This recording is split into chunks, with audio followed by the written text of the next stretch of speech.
Hello everybody and welcome back to Red Eagle Politics. Make sure you guys like this video down below and subscribe to the channel if you are new. So it's been forever since I last put out a video that had my face in it. Well, here we go.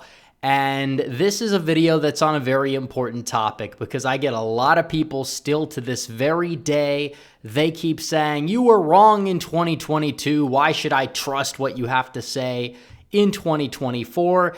And honestly, I get it. I get it 100%. A lot of people were wrong in 2022. I was one of those people.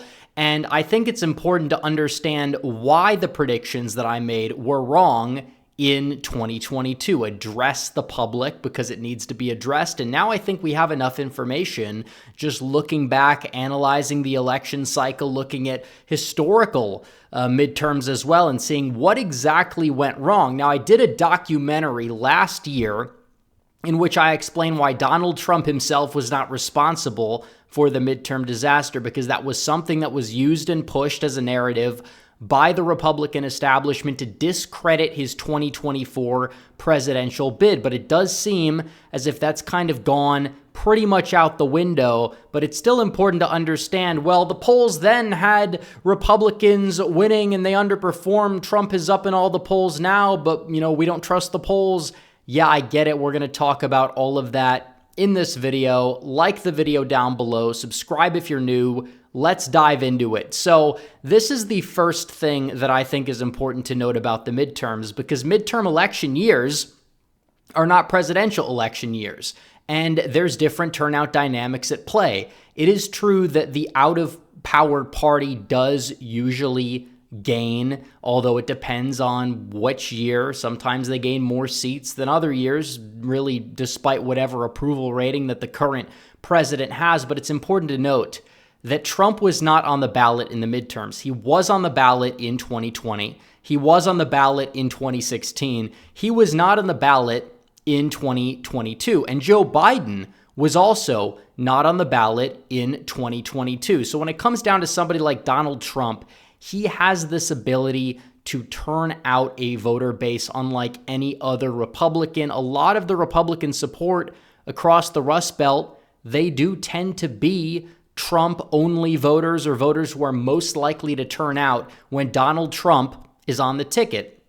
That's plain and simple, and a lot of it has to do with the state parties and their incompetency as well as to why Trump is able to kind of supersede that. And of course, people are going to be like, well, what about the 2010 midterms or the 2014 midterms? Turnout was basically nothing. You had a lot of open, governorships. You didn't exactly have that in 2022. You had a lot of Democrat incumbent governors with approval ratings above 50%, which we're going to get into in a minute why that's so crucial. But a lot of right-leaning independents did not show up across a wide variety of states. And a lot of that has to do with the fact that you did not have Trump on the ballot. Some of it is mechanics. A lot of those types of voters are reluctant to use early voting, mail-in voting. They're less likely to vote. But Republicans now, unlike 2010, unlike 2014, they have become the lower propensity party, which means that we can have these big, epic, upset victories and overperformances in presidential years, but also in the midterms, it can be underwhelming sometimes unless you have a competent state party like Florida, like Texas, like North Carolina, even like New York and California on the Republican side that can find those voters, galvanize those voters, get them out and voting. That is a big, big piece to the puzzle of electoral success that Republicans have just basically ignored. Now, hopefully the new RNC in charge is going to be able to rectify things. You'll get some better chairs in certain state parties. We've already seen that in Michigan. But still, there's a long, long way to go on that front. But this is the second reason, and this is because Democrats ran from Biden. Biden was unpopular. He's more unpopular now, but Democrats ran from him. It is true that a lot of these people that were running, that were Democrat incumbents, they were voting with Biden almost 100% of the time, but they didn't exactly campaign with Biden. They kind of kept their distance from Biden to the point where they were just able to coast by on incumbency, their fundraising advantage, and certain top-of-the-ticket effects in some cases. They also tended to run lower profile campaigns, spend a lot of time and focus attacking their Republican opponents. And the money definitely does matter in terms of the cash advantage in midterm years, but in presidential years, does it exactly matter as much when the electorate, for the most part, has made up their mind? I'm not saying that it doesn't matter. You don't want to get outspent 100-1 at the presidential level, but Trump and Biden so far, Biden has a slight cash advantage, but Trump isn't running that far behind, and he is catching up. So it's not like he's going to be running a campaign that's like a phantom campaign either. So another factor at play was the Dobbs v. Jackson decision, which honestly, I said it back then and I will reiterate it now. The decision itself was not the issue. The decision may have energized some Democrats, but I don't believe that it was enough to single-handedly make the difference. It's how Republicans went about the issue, because you do have a lot of states where Republicans did fairly well. It was a red wave of some sorts, but it was not a red wave in certain places like Michigan, like Pennsylvania, for example, in states where abortion was not settled because it became a state issue, and you had Republicans that were running on, we're going to ban it. Some even said no exceptions. And did that work out to their advantage? It absolutely didn't. The attack ads were brutal. We see exit polls showing nearly half the voters in Michigan and Pennsylvania said that their number one issue was the issue of abortion. That was double what we saw nationwide. And what that did was it allowed Democrats to really get a leg up on Republicans, a lot of whom just kind of became complacent on the issue, and that's a major problem. And on top of that, you had Lindsey Graham calling for a 15-week ban nationally, which I think doesn't even go far enough. But when it comes down to it, the American public just isn't quite ready yet for that conversation. So for him to go out and say that, and you had candidates that were going out there embracing the 15-week ban, they're running on a national abortion ban. Technically, 15 weeks is a long time. It wouldn't even ban that high of a percentage of abortions nationwide. But a lot of people don't seem to grasp that. They just grasp onto the fact that, oh, this is what their message is. They're trying to ban it. I'm going to vote Democrat. That arguably cost Adam Laxalt his Senate seat in the state of Nevada, and possibly did make things harder for all Senate seats that were even remotely competitive. So you kind of see it there. That's kind of an issue as well. That's not going to be in play for 2024, though, because Donald Trump has come out and he said, I'm going to leave it up to the states. And recently conducted polls do indeed show that that position is technically more popular than Joe Biden's position, and Trump's gained a little bit in the polling since then as well. A lot of Democrats were hoping that Republicans would come out and embrace a national abortion ban. They're seething because they don't really have that much to run on, so now they're pivoting back to, Trump's legal problems, this, that, and the other thing. That's a whole nother ordeal, but that was a big issue in 2022 that was just fresh. And I'm not saying that people aren't going to care about it now, but I don't believe it's going to be enough, especially with Trump and a lot of other Republicans saying, you know what, we're going to leave it up to the states. Also, it's important to note that Republicans still won the House. It's not like they completely failed. And even in some generic ballots for key swing states, they still won those generic ballots, outperforming the top of the ticket in these gubernatorial races, which they didn't do all that well. And it's important to note that Democrats won less Senate seats than the Republicans did in 2018. So it's not like they were entirely that much of a failure. There were a lot of key Senate seats and, swing states that Republicans fell short on, but it's not like they're going to have that much of a problem winning in Ohio or Montana when Trump's on the ticket. And if Trump is really doing all that well in these other states, Nevada, Wisconsin, Michigan, Arizona, Pennsylvania might be a long shot, but a lot more states and their Senate seats do become in play for 2024. You have a much better leader of the NRSC in Steve Daines than you had in Rick Scott, and McConnell is also on his way out the door as well. So it's not like people that are voting for Senate or are going to turn out to vote for a Senate race are going to go out there and vote on the sole premise of handing the Senate back to Mitch McConnell, because that was a big branding problem for the GOP. He was one of the least popular elected officials in the entire country, and he still is, but he's on his way out, and people know that. So another point that I would like to talk about here is that it is extremely hard and much harder than we thought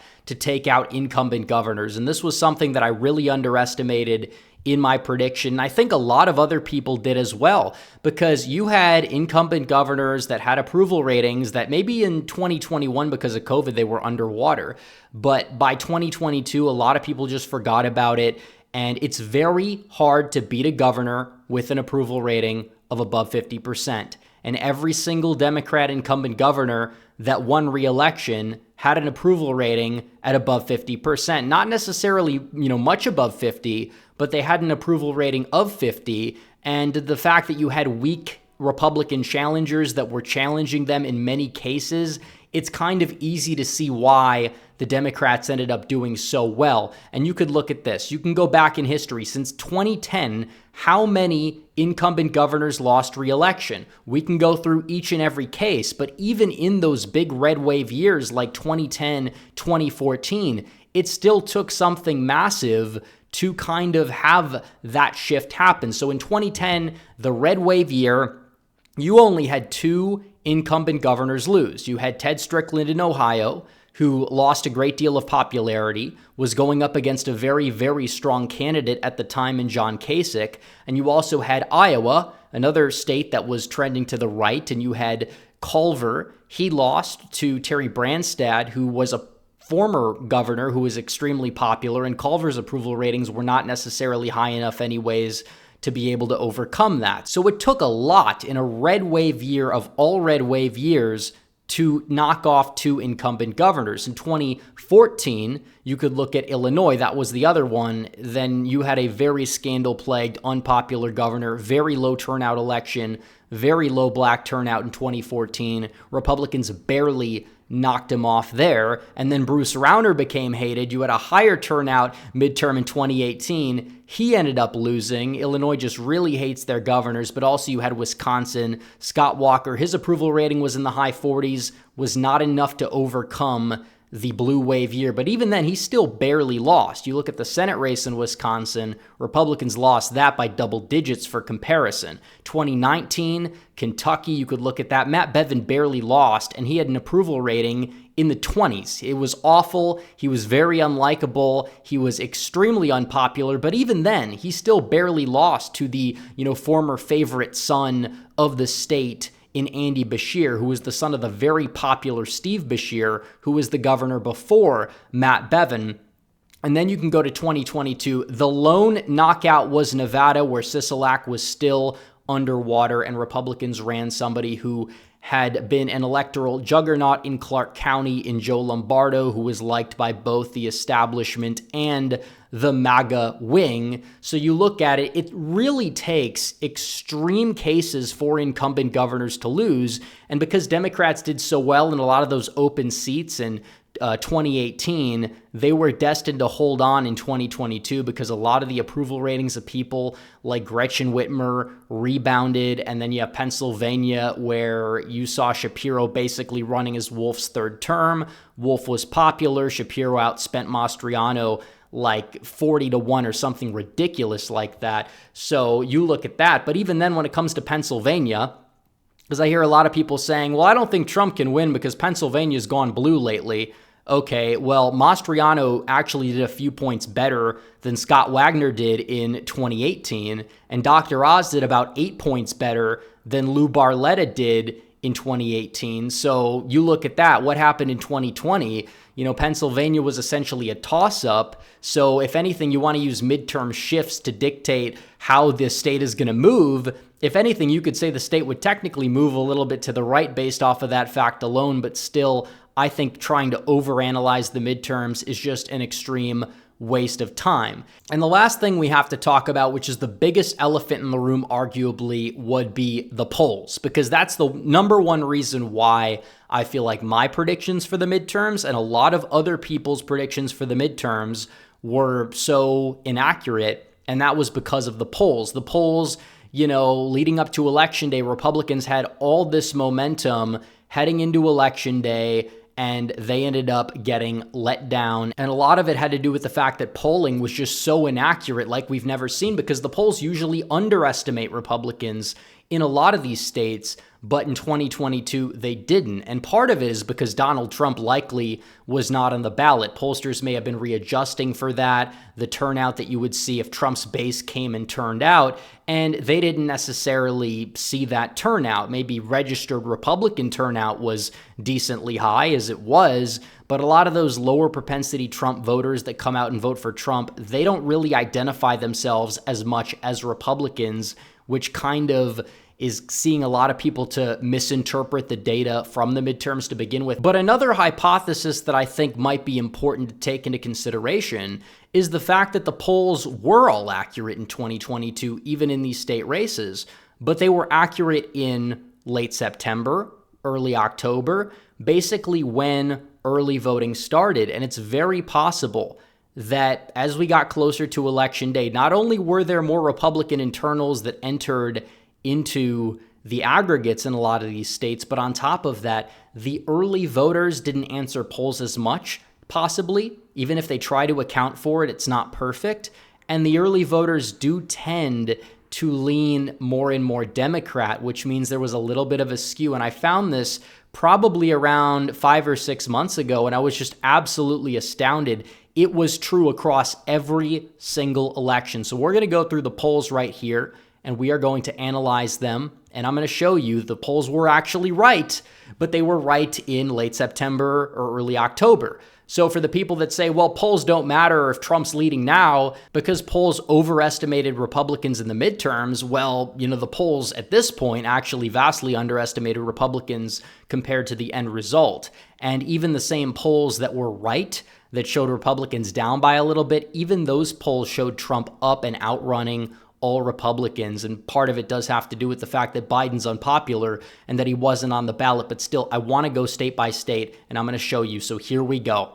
We can start off with Arizona's Senate race. We'll start off with the Senate races, then we'll go to the governor's races. On September 29th, 2022, Mark Kelly led by 4.9% in the polls. That was his final margin, despite the fact that the polls did start to narrow in mid to late October.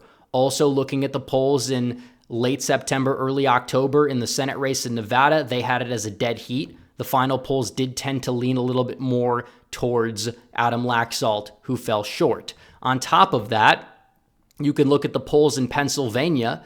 You look at the polls from, mid to late September into early October. You can use September 26th. That's like the key date that holds up in a lot of these states.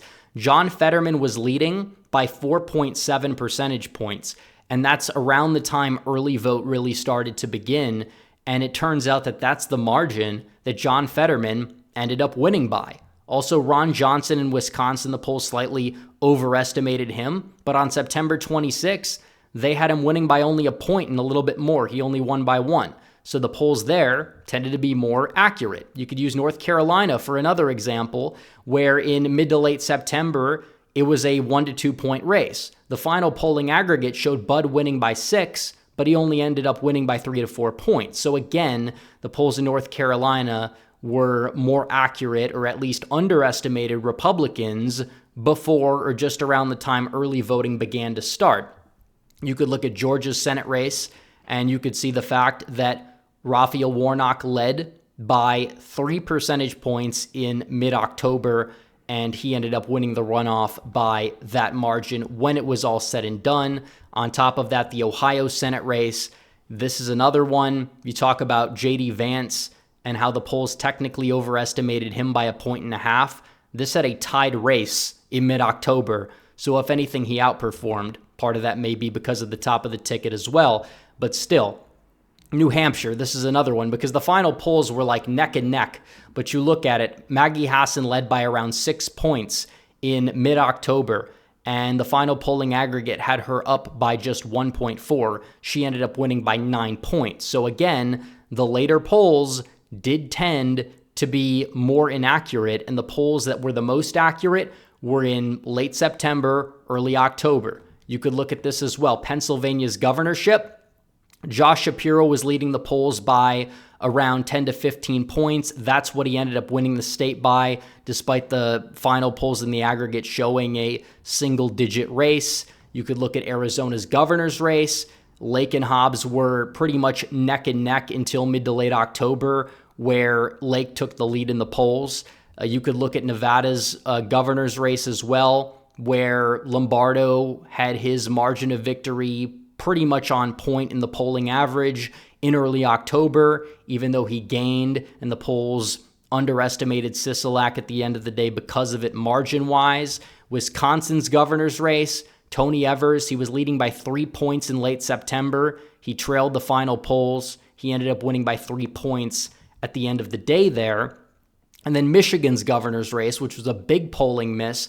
The final poll showed Whitmer over Dixon by 1%. However, it's important to note that Dixon was trailing Whitmer by over 10 points on October 10th. So when you look at this, it's like, yeah, the polls were actually accurate until people started to vote. And maybe this means that we need to take polls with a grain of salt after early voting begins, and maybe that's true. It's also important to note that in 2020, this hypothesis didn't fully hold up, but again, polls with Trump on the ballot do tend to underestimate him, and you saw like shifts in both directions after early voting started. So I wouldn't really go off of that completely, but I will say that the polls nationally were accurate. The polls now that show Donald Trump leading nationally all had Republicans winning the national vote by what they had. And a lot of the polls that were accurate in the midterms released their final polls in mid-October as well. And those are the same polls that have Donald Trump leading in a lot of swing states as well. So now the fact that polls show Trump doing well and we're not even close to early voting, I think that's a really, really good sign for Donald Trump, even using midterm data. I think it shows Republicans need to vote early more, and Donald Trump agrees. He says we need people voting. Whatever's easiest to them, that's what they need to do. Personally, in-person early voting is my favorite, in my opinion, just because it allows us to bank our votes. You don't have to worry about weather being bad. You don't have to worry about, long lines and people getting bored and people getting turned away like we saw in elections in the past. So what I will say is that the midterms were a disappointment. They were a learning curve for everybody. But to say, oh, this means Trump can't win just because of the fact that the polls underestimated Democrats in the midterms, they need to look at the big picture and understand why they exactly did that and why it doesn't hold up, at least based off of polling in the here and now. And yeah, I made mistakes. A lot of other people made mistakes in the midterms and they pretend that they didn't. I at least can own up to it and not pretend like I got everything right when I didn't. But I think it's important that we understand why we got it wrong. And it seems like I understand why we got it wrong. And it seems like, if anything, the midterms are making me more confident that Trump's going to win based off of what I've learned from the fallout of the midterms, and that's my take on it. So anyways, guys, thanks for watching this video. Like this video down below, comment down below, subscribe to the channel, hit the bell for notifications so you never miss another video. Follow me on social media. The links are all in the description down below, and I will see you guys in the next one. Red Eagle, out.